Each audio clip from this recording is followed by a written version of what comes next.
Number 1. Snails. Certain types of snails have a mating ritual involving a Russian roulette sperm stabbing or shooting contest. Hear me out. Pretty much snails will shoot or stab each other with sperm darts until one of them gets pregnant first. The reason this is able to happen is because snails are hermaphroditic, which means they can be both female and male. During mating, two snails will approach each other and engage in a courtship dance, which can involve touching, circling, and exchanging chemical signals. Once courtship is complete, the snails align their bodies so that they can shoot each other or inject each other with sperm. Whoever gets hit or penetrated first will turn into a female, losing the male drive. Number 2. Anglerfish. Have you ever heard the saying, "I want to crawl into your skin"?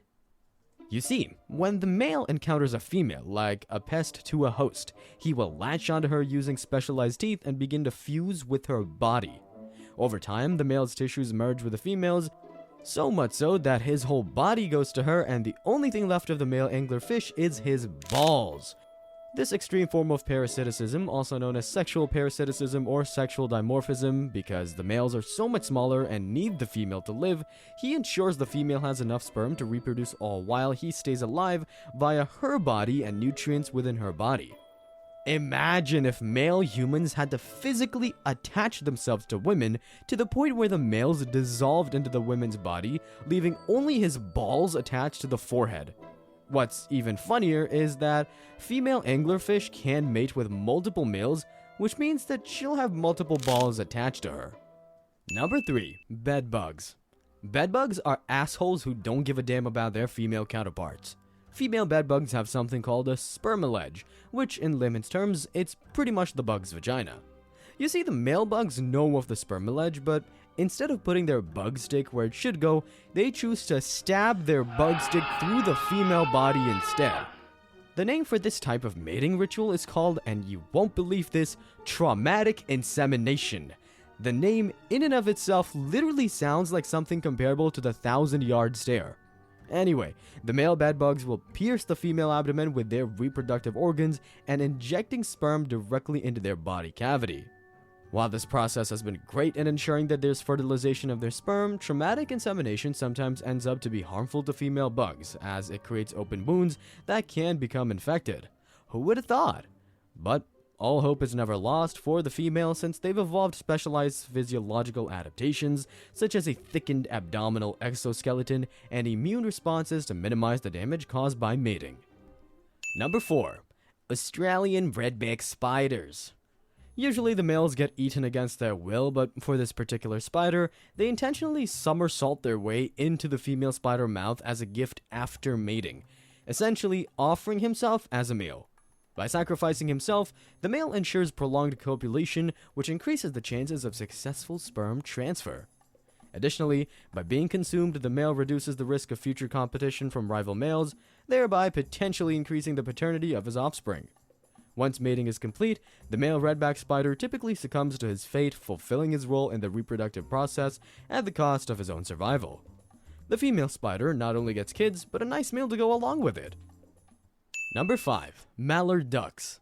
You thought bedbugs were bad? Nah, these quackadoodles are damn near, if not worse. Let me put it like this. Male mallard ducks will engage in forcibly mating with the females. This is often dangerous for the female ducks, as it involves extreme aggressive mating behaviors by the males. Keep in mind, I said males as in plural. Not only is it forced, but multiple male ducks will force themselves on the female ducks. This behavior can be distressing and physically harmful for the female, as she may be pursued and mounted on by multiple males simultaneously. And as if that is not enough, the male's duck penis is large and corkscrew-shaped, which can cause injury or damage to the female's reproductive tract during copulation. It has gotten so bad that some female ducks literally evolved to be able to reject certain sperm and have counterclockwise vaginas that can make it hard for the male ducks to mate with. Number 6. Copulatory suicide and marsupial mice. Marsupial mice mate so hard they die. They may be mice, but they got that dog in them. During the breeding season, male marsupial mice experience a surge in testosterone levels, which drives them to mate aggressively and continuously for several hours. They mate and continue mating so much the prolonged and intense mating effort takes a toll on the male mice's body, leading to physiological stress and immune system suppression. But do the male mice stop? Of course not. Never back down, never what? Never give up. Never back down, never what? Never give up. As a result, the mice balls explode and the male's health deteriorates rapidly, and he typically dies from exhaustion and immune system failure shortly after mating. Number 7. Dragonflies. Competition during mating can get tough. So what dragonflies do is they remove the competition. No, I'm not talking about killing the other males, but instead, they suck out the sperm that was inputted by the other males. In some species of dragonflies, the mating ritual often involves a phenomenon known as sperm removal or sperm competition. After mating with a female, the male dragonfly deposits sperm into the female's reproductive tract. However, immediately after mating, another dragonfly may also come and want a piece of the female dragonfly, and to jam this up, he'll try to remove the previously deposited sperms of his rival from the female's reproductive tract. This behavior serves to increase the likelihood of his own sperm fertilizing the female's eggs, thus maximizing his reproductive success. Bro walked away with empty balls and a full mouth. Number 8. Flatworms. During their mating rituals, the two hermaphroditic flatworms approach each other and extend their sharp dagger-like penises which contain sperm. The flatworms then engage in a violent duel, attempting to pierce the skin of the other with their penis while simultaneously avoid being stabbed themselves. Flatworms done turned mating into Ghost of Tsushima.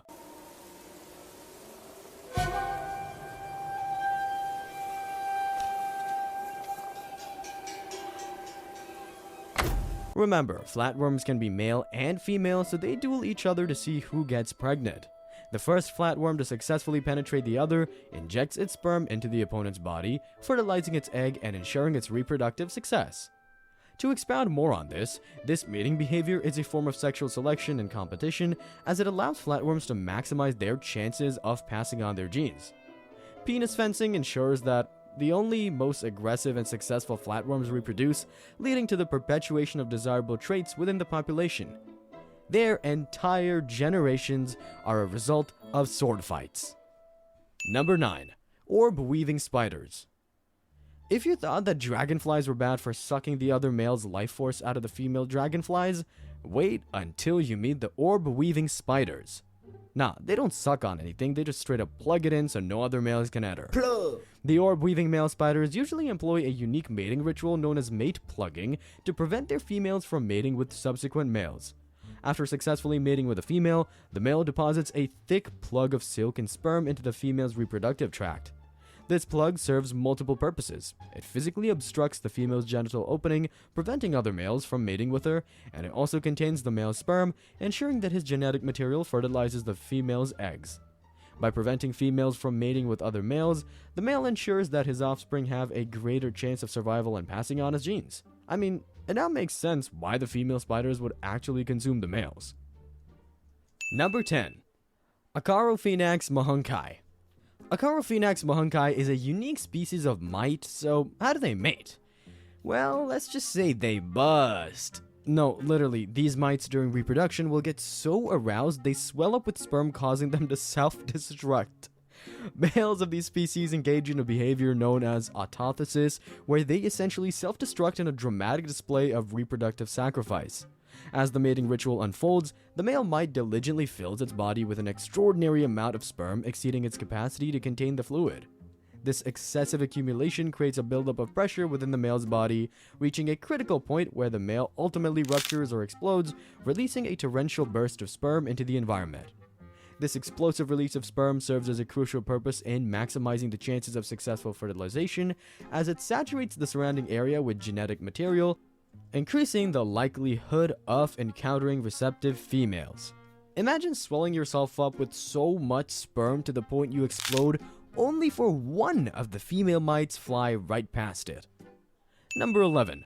Octopus. Well, let's start from here. Male octopuses usually have a specialized arm called a hectocotylus, which they use to detach from themselves and transport sperm to the female's mantle cavity. Think of it like a portable penis, robodick, drone penis, projectile peen, uber dick, dick delivery, you get the picture. The octopus penis is pretty much one of its arms. During mating, sometimes the males will get attacked or eaten, so as a safe bet, sometimes the males will have the arm detached from them and stick to the female reproductive tract. This detached arm penis thing will then feed sperm into the right area, while the male that is, runs off and does his own thing. Thank you for coming to my TED Talk. Remember, knowledge is power. Cheers! Knowledge.